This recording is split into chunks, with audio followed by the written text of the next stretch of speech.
नमस्कार, मैं हूं संदीप चौधरी। रात के 9 बजने को है। आप देख रहे हैं नेशनल न्यूज सेंटर। और नेशनल न्यूज सेंटर में आज बात षड्यंत्र की जिसे पाकिस्तान ने रचा और जैश मोहम्मद चीफ मौलाना मसूद अजहर की आतंकी ब्रिगेड ने अंजाम दिया। जम्मू कश्मीर के उरी सेक्टर में ब्रिगेड हेडक्वार्टर्स के पास आर्मी कैंप पर हुए आतंकी हमले में 18 सैनिक शहीद हो गए। आर्मी ने साफ साफ कह दिया है कि पाकिस्तान के खिलाफ कब और कहां कार्रवाई करेंगे, इसका फैसला आर्मी करेगी। दूसरी तरफ पाकिस्तानी आर्मी चीफ रहील शरीफ ने भी कहा कि उनकी फौज तैयार है। दिल्ली में दिन भर मीटिंग पर मीटिंग चलती रही। ऐसे में न्यूज 24 ने फैसला किया अपने दर्शकों को, आपको वो रास्ता दिखाने का जिससे आतंकी घुसपैठ करते हैं। मेरे सहयोगी आसिफ सुहाफ उरी में एलओसी पर उस पॉइंट तक गए जहां से पाकिस्तान का झंडा भी न्यूज 24 के कैमरे की रेंज में आ गया। न्यूज 24 ने एलओसी से लेकर उरी में ब्रिगेड हेडक्वार्टर्स तक हिंदुस्तान की सुरक्षा दीवार का ऑन द स्पॉट जायजा लिया। फीट की ऊंचाई वाले इस इलाके में आतंकी कब किस ओर से घुस आए अनुमान लगाना मुश्किल है। ऐसे में उरी सेक्टर में बॉर्डर का भूगोल समझने के लिए न्यूज 24 संवाददाता आसिफ सुहाफ सीधे एलओसी पहुंचे। जमीनी सतह से 5000 फीट की ऊंचाई पर 45 गांवों का एलओसी के बिल्कुल बीच में ये है उरी इलाका। 75,000 की आबादी वाले इस इलाके ने आज तक कई बड़े आतंकी हमले झेले हैं। आखिर मिलिटेंट यहां आकर किस तरह से फिदाई हमलों को अंजाम देते हैं, इसकी पूरी तस्वीर हम आपको आज दिखाएंगे। उरी सेक्टर का मिजाज कुछ ऐसा है कि आतंकियों का काम एक नाला आसान कर देता है। न्यूज 24 की टीम उस पॉइंट तक पहुंच गई जहां से पाकिस्तान का झंडा साफ साफ दिखाई दे रहा था। आप जो इलाका देख रहे हैं ये पाकिस्तान का इलाका है और यहाँ पाकिस्तानी फोर्सेस की बनी हुई पोस्ट पर पाकिस्तान का लहराता हुआ झंडा आपको नजर आ रहा है। उरी में सबसे पहले आप पहुंचे हैं नियंत्रण रेखा यानी एलओसी पर। और उरी का ये जो इलाका है ये 3 तरफ से एलओसी से घिरा हुआ है। पाकिस्तान का इलाका 3 तरफ से आता है और ये जो नाला आपको अब नजर आ रहा है यही नाला यहाँ पर एलओसी का काम करता है, नियंत्रण रेखा का काम करता है। भारत और पाकिस्तान के जो इलाके हैं उनको ये बांटता है। और यहाँ इस इलाके में आप देख सकते हैं गांव भी काफी करीब नजर आ रहा है और यही कारण है कि मिलिटेंट इन नजदीकी इलाकों से घुसपैठ कर इन्हीं गांवों में पहले छुप जाते हैं, उसके बाद उरी मेन टाउन की तरफ रुख करते हैं और वहां पर इस तरह के बड़े हमले अंजाम देते हैं। न्यूज 24 संवाददाता आसिफ सुहाफ उस पॉइंट पर भी पहुंचे जहां घुसपैठ रोकने के लिए हिंदुस्तान की ओर से 4 लेयर फेंसिंग की गई है। ऊंचे आसमान को छूती पहाड़ियों और फिर विशाल नालों को पार करने के बाद जैसे ही मिलिटेंट भारत की सरजमीन पर कदम रखते हैं तो उनका सामना एलओसी पर लगी इस फेंसिंग के साथ होता है जो भारतीय सेना की तरफ से एलओसी के बिल्कुल पास में लगाई जाती है। 4 लेयर की ये फेंसिंग होती है और इस फेंसिंग को पार करना काफी मुश्किल होता है। लेकिन हमने देखा है कि जिस प्रकार से मिलिटेंट घुसपैठ करके भारतीय इलाके में दाखिल होते हैं वो यहाँ इस फेंसिंग को स्पेशल कटरों से काटते हैं और जैश के इन फिदाई मिलिटेंटों ने भी इस फेंसिंग को इसी प्रकार से काटा था। और इस फेंसिंग को काटने के बाद वो उरी में दाखिल हुए और उसके बाद उरी में इन जैश के फिदाई मिलिटेंटों ने एक बड़े हमले को अंजाम दिया। पीओके में चल रहे आतंकी इन्हीं रास्तों से बचते बजाते हिंदुस्तान की सरहद में घुसपैठ करते हैं। नाला और 4 लेयर फेंसिंग के बाद पूरे इलाके में जगह जगह आर्मी और बीएसएफ की पिकेट लगी हैं, जहां तैनात जवान हर छोटी बड़ी हरकत पर नजर रखते हैं।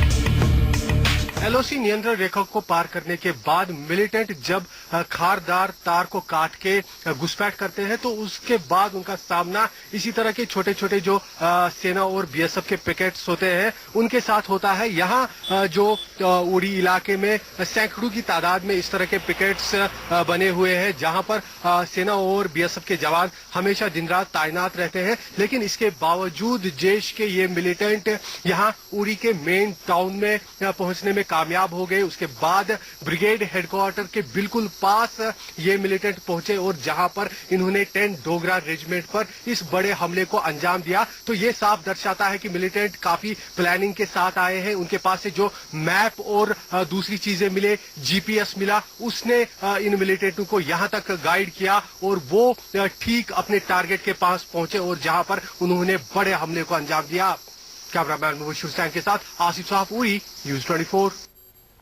और मेरे सहयोगी आसिफ सुहाफ एलओसी से उड़ी में आर्मी के उस कैंप तक हिंदुस्तान की सुरक्षा दीवार और इलाके के मुश्किल भूगोल को समझते हुए पहुंचे जिसे जैश ए मोहम्मद के आतंकियों ने कल निशाना बनाया। एलओसी से उड़ी में ब्रिगेड हेडक्वार्टर की दूरी आपको बता दें करीब 4 से 5 किलोमीटर की है।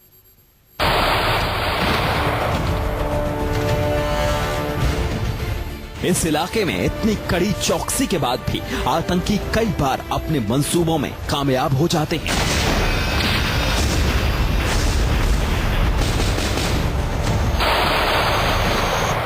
सुरक्षा एजेंसियों को शक है कि उरी में आर्मी कैंप पर हमला करने वाले आतंकी सीमा पार से इसी नाले को पार करके हिंदुस्तान में दाखिल हुए।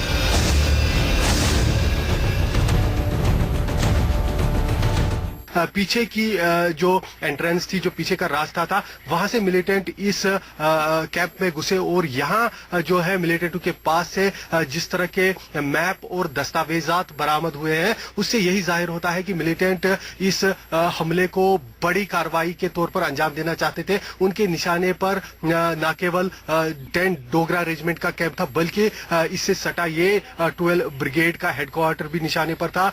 मिलिटेंटों को पूरी तरह से मैप के जरिए गाइड किया गया था कि वो जो है इस कैंप के अंदर हॉस्पिटल के साथ साथ ऑफिसर्स मेस को भी निशाना बनाया जाए, जहां पर ज्यादा से ज्यादा कैजुअलिटी हो। लेकिन यहां जो सेना के पैरा कमांडोज है, उन्होंने तुरंत कार्रवाई करते हुए केवल 2 घंटों के भीतर ही सभी मिलिटेंटों को यहां मार गिराया। लेकिन उसके बावजूद सेना को यहां बड़ा नुकसान उठाना पड़ा।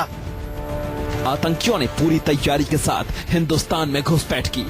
मुठभेड़ के दौरान मारे गए जैश ए मोहम्मद के आतंकियों के पास से बड़ी तादाद में हथियार मिले हैं जो पाकिस्तान की पोल पट्टी खोल रहे हैं। आतंकियों ने हिंदुस्तान को बड़ा जख्म देने की साजिश रची, लेकिन आर्मी कैंप पर हमला करने वाले आतंकियों में से एक को हमले के 5 मिनट के भीतर ड्यूटी पर तैनात जवान ने मार गिराया।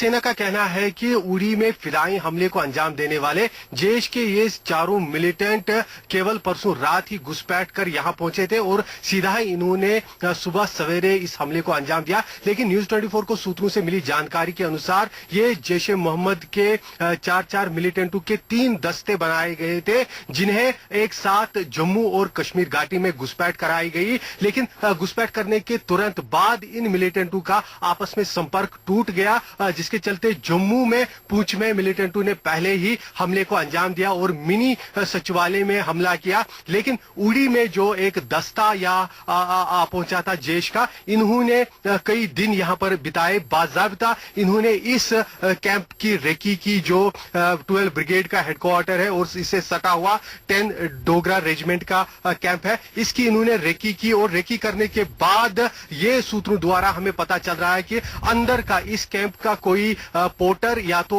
यहां आसपास रहने वाला कोई स्थानीय व्यक्ति था, जिसे इन मिलिटेंटों ने अपने साथ मिलाया और मैप और दूसरे दस्तावेजों की मदद से इन मिलिटेंटों ने उसके बाद इस हमले को अंजाम दिया।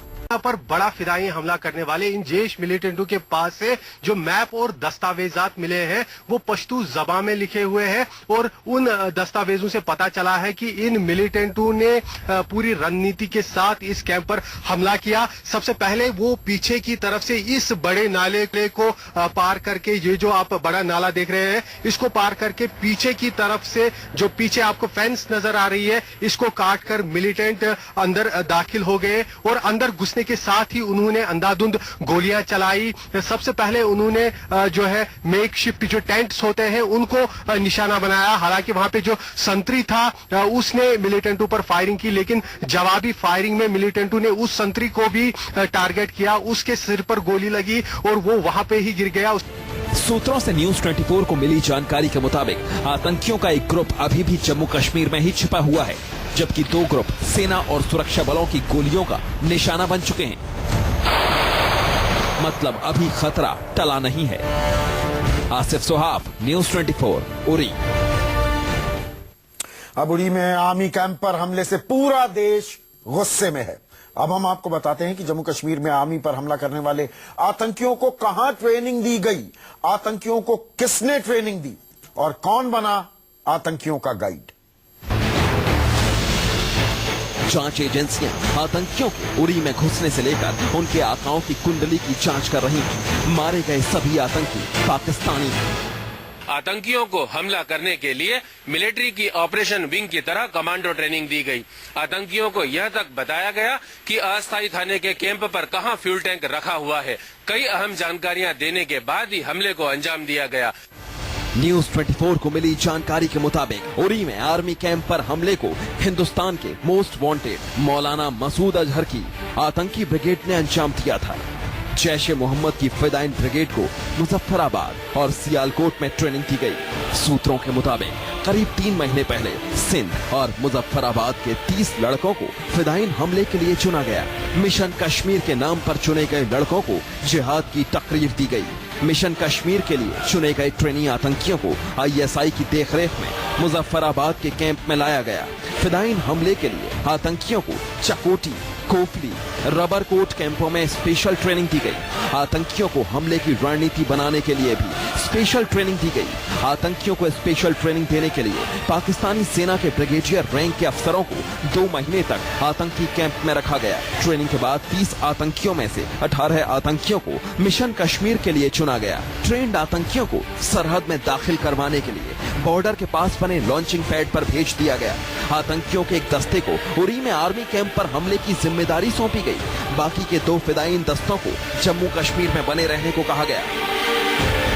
अंधेरे में सफर तय करने के लिए इन्हें नाइट विजन डिवाइस मुहैया कराए गए। जंगल घाटी का सफर तय करते हुए रात 2:30 बजे फिदाइन आतंकी आर्मी कैंप के नजदीक पहुंचे। इन्होंने 6 किलोमीटर का सफर 7.5 घंटे में तय किया।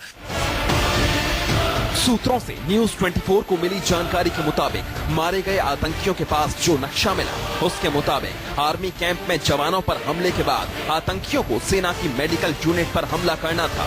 इसके बाद आतंकियों का इरादा ऑफिसर्स मेस में घुसकर खुद को उड़ाने का था, लेकिन कमांडोज ने आतंकवादियों को कुछ दायरे में ही सीमित कर दिया और कुछ ही घंटों में 4 आतंकियों को मार दिया। एक पॉलिसी बन गई है पाकिस्तान के अंदर कि जो terrorism is a state sponsor totally 100%।